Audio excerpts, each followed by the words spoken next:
Well, greetings all, this is Gringat the Repugnant, hello, and this is my first of many, I hope, reviews of MOCs that what I have made on the internet. So, to get things started, I've decided to go for my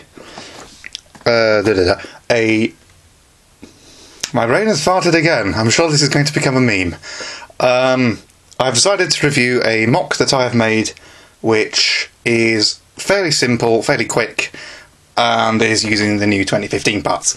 So, what I have done is I have combined the three protectors of jungle, water and ice in the same sort of configuration as you might expect in the Kaita, but mini, and this is what I came up with.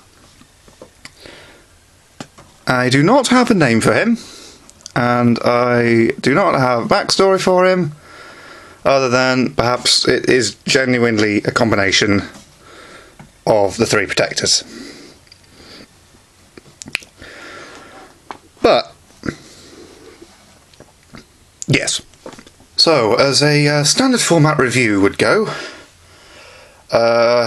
someone might in particular start from the feet and then go upwards, and out of some sort of state of wanting to do things completely differently, I am going to go from the top down. So, to start with, normally on my MOCs the head is where I start and then it gets more complicated from there. This is just the protector's head with green eyes. So, absolutely nothing special there in the slightest. Moving down the front of the torso, we have a similar arrangement in armour to the protector of fire or earth, neither of which are in the set, with a bit of armour covering a bit of that, which is very well padded out. It's very thick in the back there. The legs are quite long and digitigrade, using skull spider legs as toes. If only this would focus. There. Using the little legs as toes, which has been done on almost every MOC I've seen this year. Looking around the back, around the waist, he has a bit of a cape going on with extra pieces with these vines at the bottom, sort of like a waistcoat or a tailcoat or whatever.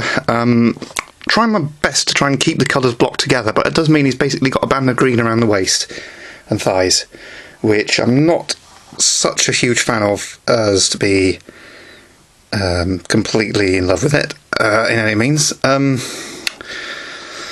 out to the shoulders, which we'll get back to.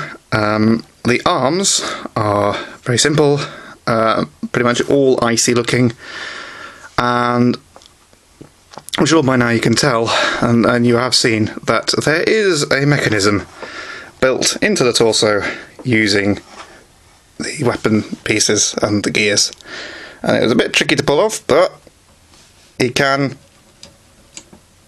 do that, and that's why I was so eager to do these in a video rather than just on MOC pages or something. This is so fun. I'll stop that now.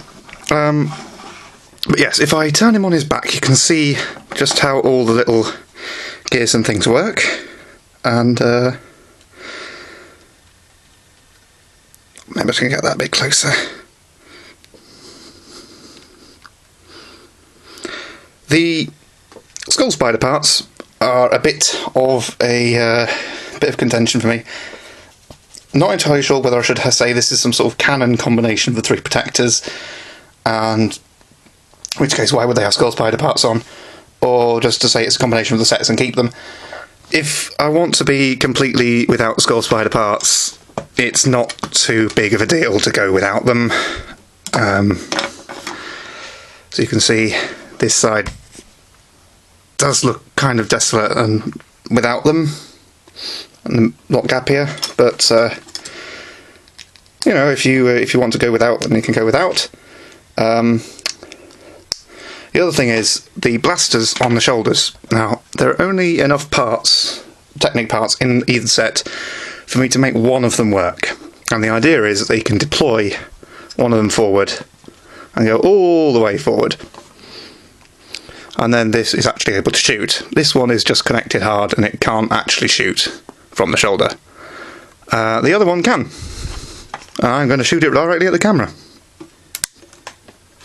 But the problem is only one of them actually does this, and this is the most simple mechanism of them all. If you look, it's just literally connected with a little stud at the bottom, and that goes into the shoulder bit here. The shoulder connection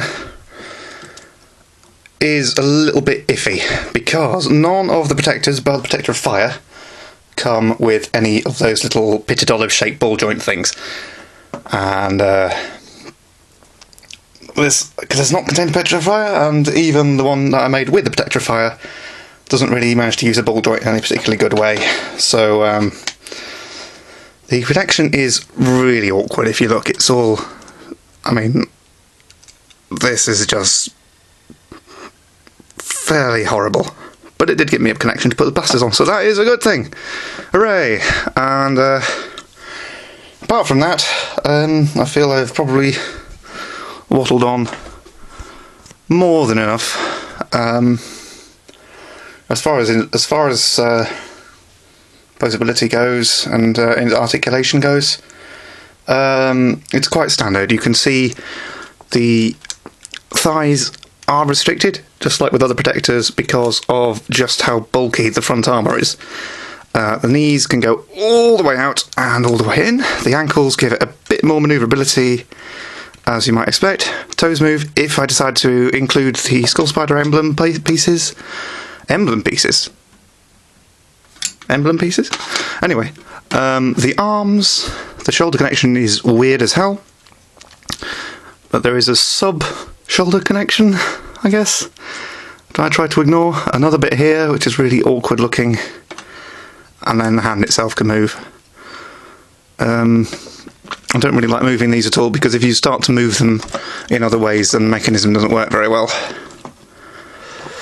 And then you have head articulation, which is quite poor because of this crossbar at the back, which gets in the way, but is otherwise fine.